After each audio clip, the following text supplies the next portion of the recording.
Question is, एक वर्णांध पुरुष एक सामान्य महिला से विवाह करता है, तो वर्णांधता के लक्षण किसमें उत्पन्न होंगे ये हमें बताना है। ऑप्शन ए है पुत्रों में, ऑप्शन बी पुत्रियों में, ऑप्शन सी पुत्रों के पुत्रों में, ऑप्शन डी पुत्रियों के पुत्रों में। जैसा कि क्वेश्चन में दिया गया है कि जो पुरुष है, ठीक है, पुरुष वर्णांध है और महिला क्या है, सामान्य है। महिला सामान्य है। इस तरह से अगर पुरुष की बात करें तो पुरुष में एक्स और वाई क्रोमोसोम होते हैं, तो इसमें से जो एक्स है, चूँकि वर्णांधता एक्स क्रोमोसोम संबंधी विकार है, तो इसका जो वर्णांधता का लक्षण होगा यह इस एक्स क्रोमोसोम पर होगा। और इसी तरह से महिला जो है सामान्य है, तो इसके जो दोनों क्रोमोसोम होंगे वो क्या होंगे, सामान्य होंगे। अब इसके कितने पेयर बन सकते हैं इस पर थोड़ा विचार करते हैं। तो एक तरीका ये हो सकता है कि यह एक्स और यह एक्स मिलकर के क्या बनाए, एक्स बार और एक्स बनाए, ठीक है। और दूसरा तरीका क्या हो सकता है कि ये जो वाई है, ठीक है, यहाँ पर जो y और x, ठीक है, यहाँ पर जो y और ये वाला x मिल करके क्या बनाएगा, y और x बनाएगा। इसी तरह से ये y और ये y x मिल करके y x ही बना सकते हैं। इस तरह से हमें जो ये दो तरीके की पेयर प्राप्त होते हैं। चलिए अब हम लोग आगे देखते हैं। इस तरह हम ये याद रखिएगा कि हमें क्या प्राप्त हुआ है, x बार x और y x प्राप्त हुआ है, ठीक है। चलिए आगे चलते हैं। हमने देखा कि हमें x बार x और जो दूसरा पेयर प्राप्त हुआ है वो क्या है, x और y ये प्राप्त हुआ है। तो चूँकि जो ऑप्शन है उसमें क्या दिया गया है, एक तो दिया गया है कि पुत्रों में, ठीक है, एक ऑप्शन ये है कि पुत्रों में, ठीक है, ऑप्शन दूसरा दिया गया है पुत्रियों में, ठीक है, और जो तीसरा ऑप्शन है वो पुत्रों के पुत्रों में, और चौथा जो ऑप्शन है वो पुत्रियों के पुत्रों में, ठीक है। तो हम देखते हैं कि चूँकि जो यहाँ पर लक्षण है वह किस पे विद्यमान है, एक्स बार एक्स, अर्थात महिला पर जो वर्णांधता के लक्षण होंगे वह संचरित होंगे, जबकि जो पुरुष बनेगा, ठीक है, एक्स और वाई के मिलने से जो पुरुष बनेगा उसमें वर्णांधता के कोई भी लक्षण नहीं दिखाई देंगे। तो अब चलिए चूँकि देखते हैं यहाँ पर कि जो यहाँ पर जो क्रोमोसोम एक्स बार है केवल इसी पर क्या है, वर्णांधता का लक्षण है, और ये जो है इसमें वर्णांधता का लक्षण नहीं है। इसलिए जो पुत्री होगी, ठीक है, इसलिए जो पुत्री होगी उस पर वर्णांधता का लक्षण तो दिखाई नहीं देगा, परंतु वो जो स्त्री होगी वह क्या होगी, वर्णांधता की वाहक होगी। इसलिए जो उसके पुत्र होंगे, ठीक है, वाहक होगी, इसलिए जो इसके पुत्र होंगे वो क्या हो सकते हैं, वर्णांध हो सकते हैं। तो इस प्रश्न का जो सही उत्तर होगा वो क्या होगा, पुत्रियों के पुत्रों में वर्णांधता का लक्षण दिखाई देगा। चलिए अब हम कुछ और जेनेटिक डिसऑर्डर के बारे में देखेंगे, ठीक है। तो जेनेटिक डिसऑर्डर ये दो तरह के होते हैं, ठीक है। जो उनमें पहला जो है इसको कहते हैं मेंडेलीय विकार, ठीक है, या फिर मेंडेलियन डिसऑर्डर, मेंडेलियन डिसऑर्डर। और जो दूसरा होता है इसको कहते हैं क्रोमोसोम डिसऑर्डर, ठीक है, क्रोमोसोम डिसऑर्डर। दो तरह के डिसऑर्डर हैं। जो पहला है, ठीक है, जो पहला मेंडली विकार। तो मेंडली विकार क्या होता है कि देखिए जो मेंडली विकार, ठीक है, मेंडली विकार, क्योंकि हम जानते हैं कि जो हमारा बॉडी होता है वो किससे बना होता है, सेल से। सेल में क्या होते हैं, न्यूक्लियस, और न्यूक्लियस में क्या होते हैं, क्रोमेटिन जालिका होते हैं बहुत सारे। इस तरह से इस क्रोमेटिन जालिका जो होती हैं इसके एक छोटे से भाग को, एक छोटे से पार्ट को हम लोग क्या बोलते हैं, जीन कहते हैं। जैसे कि ये मान लो ये छोटा सा भाग है और ये क्या है, जीन है, ठीक है। तो जो जीन होता है उसमें क्या होते हैं, एक छोटे, ये जीन है, ठीक है, इसमें क्या होता है, एलील होते हैं, ठीक है, एलील होते हैं जो कि क्या करते हैं, दो विपरीत गुणों को रखते हैं अपने पास, और ये जो गुण होते हैं ये क्या होते हैं, वंशानुगत होते हैं। तो इस जीन में परिवर्तन, ठीक है, इस जीन में परिवर्तन के कारण जो विकार उत्पन्न होते हैं उसको कहते हैं मेंडलीय विकार या फिर मेंडेलियन डिसऑर्डर कहते हैं, ठीक है। तो चलिए ये हो गया मेंडेलियन डिसऑर्डर।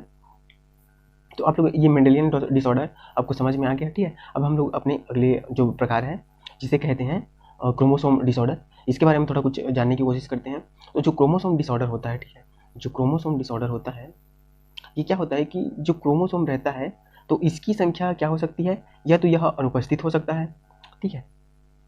पहला कंडीशन ये है कि क्या हो सकता है, अनुपस्थित हो सकता है, ठीक है। दूसरा क्या हो सकता है कि कम हो सकता है, और तीसरा कंडीशन क्या हो सकता है कि ये ज़्यादा हो सकता है।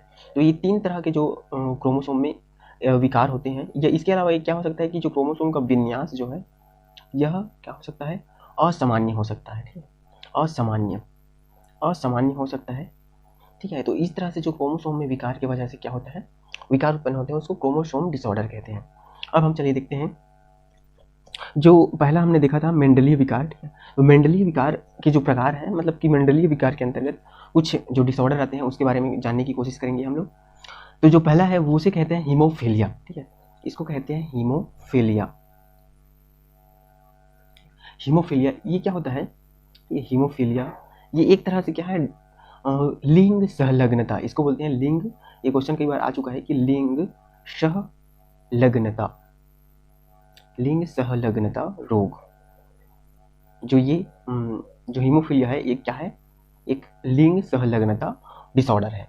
ठीक है, तो इसमें क्या होता है कि जो हमारे बॉडी में जो ब्लड होता है, ठीक है, तो जब हम कहीं पर कट जाते हैं, हमारे बॉडी का कोई पार्ट कट जाता है, तो वहाँ से जब ब्लड निकलने लगता है तो वहाँ पर क्या हो जाता है, क्लॉटिंग हो जाता है, मतलब कि थक्का जम जाता है। ठीक है, ब्लड जैसे बह रहा है अगर किसी पार्ट से यहाँ पर थक्का जम जाता है, तो जो हीमोफीलिया होता है, ठीक है, इस हीमोफीलिया में क्या होता है, ये जो क्लॉटिंग का जो प्रोसेस रहता है वो क्या होता है, नहीं होता है, जिसके कारण जो ब्लड है वो क्या होते रहता है, फ्लो होते रहता है कटे हुए पार्ट से। तो इस तरह से एक गंभीर समस्या उत्पन्न हो जाती है इसके कारण। ठीक है, तो इसको जो ये हीमोफीलिया है इसको रक्त स्रावण रोग भी कहते हैं। ठीक, क्या कहते हैं, रक्त स्रावण रोग, रक्त स्रावण रोग भी कहा जाता है। इसके अलावा ठीक है, इसको रक्त स्रावण रोग भी कहा जाता है, अर्थात कि इसको इंग्लिश में कहेंगे ब्लीडर्स डिसऑर्डर, डिसीज, या फिर इसको डिसीज, ब्लीडर्स डिसीज कहेंगे। जो अगला जो रोग है इसके बारे में जो क्वेश्चन हमने देखा था वह है वर्णांधता। ठीक है, वर्णांधता, ठीक, कलर ब्लाइंडनेस। इसमें होता क्या है कि जो व्यक्ति होता है, जो महिलाएं होती हैं इसका वाहक होती हैं, और ये पुरुषों को ये रोग अधिकतर होता है। ठीक है, तो इसमें क्या होता है कि जो रेड कलर, ठीक है, और जो हरा कलर होता है, ठीक है, जो हरा कलर होता है इसमें जो व्यक्ति रहता है वो क्या नहीं कर पाता, डिफरेंस नहीं कर पाता है। ठीक है, तो इसको बोलते हैं कलर ब्लाइंडनेस। ये अगर हम देखें तो ये जो होता है कि 8% पुरुषों में होता है और ये 0.4% महिलाओं में होता है, इतना रेयर है इसमें। ठीक है, जो अगला डिसऑर्डर हम लोग देखेंगे उसे कहते हैं सिकल सेल एनीमिया। ठीक है, इसको कहते हैं सिकल सेल एनीमिया। तो इसमें क्या होता है कि जो हमारा रेड ब्लड सेल्स रहते हैं, ठीक है, जो रेड ब्लड सेल्स का जो जो हमारे रेड ब्लड सेल्स होते हैं ये क्या करते हैं, एक विशेष आकृति ग्रहण कर लेते हैं, इस तरह से हंसिए की आकृति। और ये क्यों होता है, क्योंकि जब ये देखिए जो हमारा रेड, इसमें क्या होता है कि HB यानी कि हीमोग्लोबिन होता है, यह ऑक्सीजन के अपसेंट में इस तरह का विशेष शेप पकड़ कर एक विशेष शेप का स्वरूप ले लेता है, जिसके कारण क्या होता है कि ये जो ब्लड जो अगर सभी सेल इस तरह से हो जाएंगे तो ब्लड के फ्लो होने में प्रॉब्लम उत्पन्न होगा। ठीक है, तो ये जो होता है सिकल सेल होता है। ठीक है, ये जो होता है सिकल सेल के बारे में एक और अन्य तथ्य ये है कि जिन लोगों को सिकल सेल एनीमिया होता है, ठीक है, सिकल सेल एनीमिया होता है, ठीक है, उनको मलेरिया नहीं हो सकता। ठीक है, मलेरिया का जो पैरासाइट होता है, प्रोटोजोआ होता है, ठीक है, वो क्या इसको जो सिकल सेल रहता है इस तरह के ब्लड सेल्स पर अटैक नहीं कर सकता। ठीक है, तो एक इम्पॉर्टेंट फैक्ट है ये।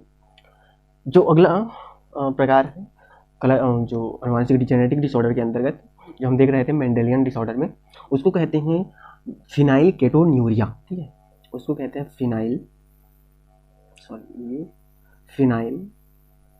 Ketonuria, phenyl ketonuria. तो इसमें क्या होता है, ये अम्ल एक तरह के हमारे बॉडी में फिनाइल एलैनिन, ठीक है, इसको कहते हैं फिनाइल, ये फिनाइल इस तरह से हम इसको लिख सकते हैं, फिनाइल एलैनिन, ठीक है, फिनाइल एलैनिन। तो ये जो एक अमीनो अम्ल होता है, ये जो फिनाइल एलैनिन अमीनो अम्ल, ठीक है, तो ये जो फिनाइल एलैनिन अमीनो अम्ल होता है, ठीक है, इसको बदलने के लिए एक हार्मोन, एक तरह का एंजाइम होता है जो इसको क्या करता है, जो फिनाइल एलैनिन रहता है उसको ये चेंज कर देता है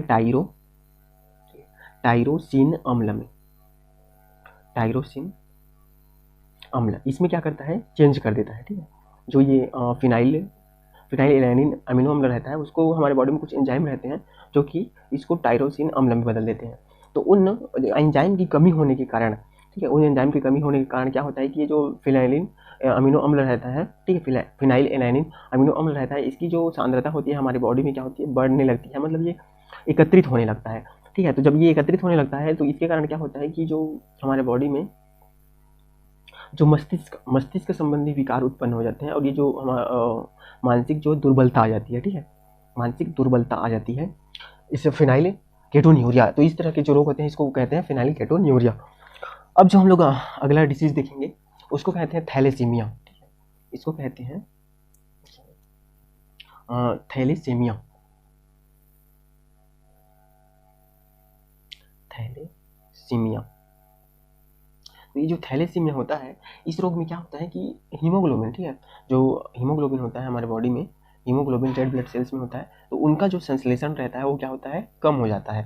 तो कम होगा तो क्या होगा, ऑक्सीजन का परिवहन अच्छे से नहीं होगा। इसको क्या बोलते हैं, एक तरह से ये क्या है, एक एनीमिया है, मतलब कि इसके कारण एचबी के हीमोग्लोबिन के कम होने के कारण क्या होता है, रक्त अल्पता, ठीक है, रक्त अल्पता हो जाता है हमारे बॉडी में, ठीक है। तो इसको इस नाम से जाना जाता है, थैलेसीमिया के नाम से जाना जाता है।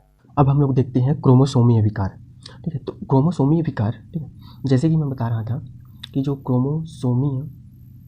क्रोमोसोम्स डिसऑर्डर होते हैं, डिसऑर्डर, ये क्या होते हैं कि जो क्रोमोसोम में, जो हमारे बॉडी में क्या होता है, क्रोमेटिन जाली का रहता है, ठीक है। तो इसमें क्या होता है, क्रोमोसोम होता है, तो इसमें किसी भी प्रकार का क्या है, परिवर्तन आए, या फिर ये इसकी संख्या अधिक हो जाए या फिर कम हो जाए, ठीक है, या फिर ये अनुपस्थित हो जाए, कोई भी इसका नंबर अनुपस्थित हो जाए, तो ऐसे विकार को हम लोग क्या बोलते हैं, क्रोमोसोमीय विकार कहते हैं।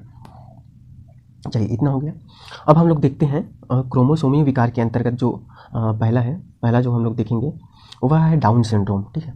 इसे कहते हैं डाउन सिंड्रोम।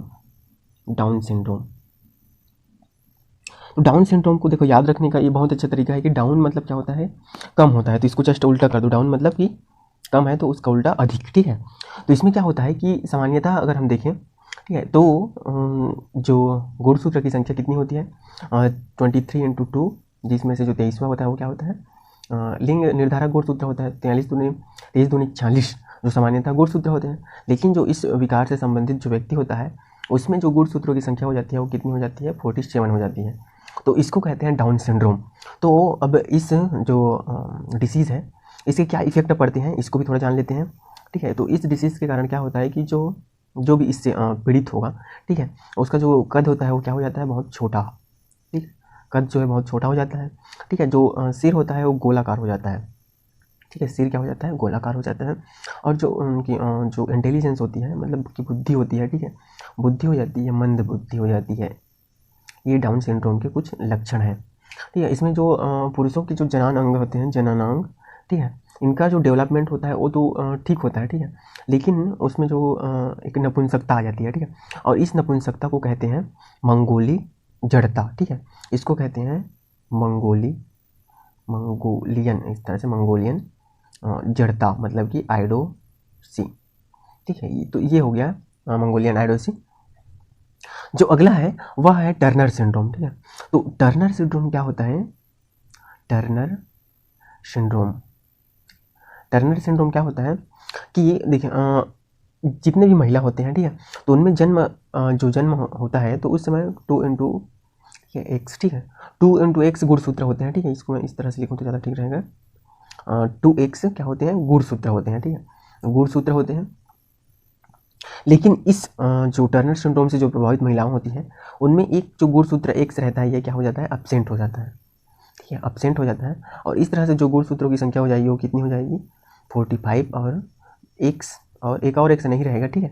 यहाँ पर क्या हो जाता है, इस तरह से 0 आ जाता है, ठीक है, एक अर्थात गुणसूत्र की कमी हो जाती है। ऐसी जो महिलाएं होती हैं उनमें बच्चे पैदा करने की क्षमता नहीं होती है, और जो अंडाशय होता है वह अल्पवर्धित होता है, ठीक है, अल्पवर्धित होता है। और साथ ही जो द्वितीयक लक्षण होते हैं, ठीक है, द्वितीयक जो लक्षण होते हैं वो विकसित नहीं होते हैं, तो जो द्वितीयक लैंगिक लक्षण होते हैं उनका अभाव होता है, ठीक है। तो ये हो गया टर्नर सिंड्रोम।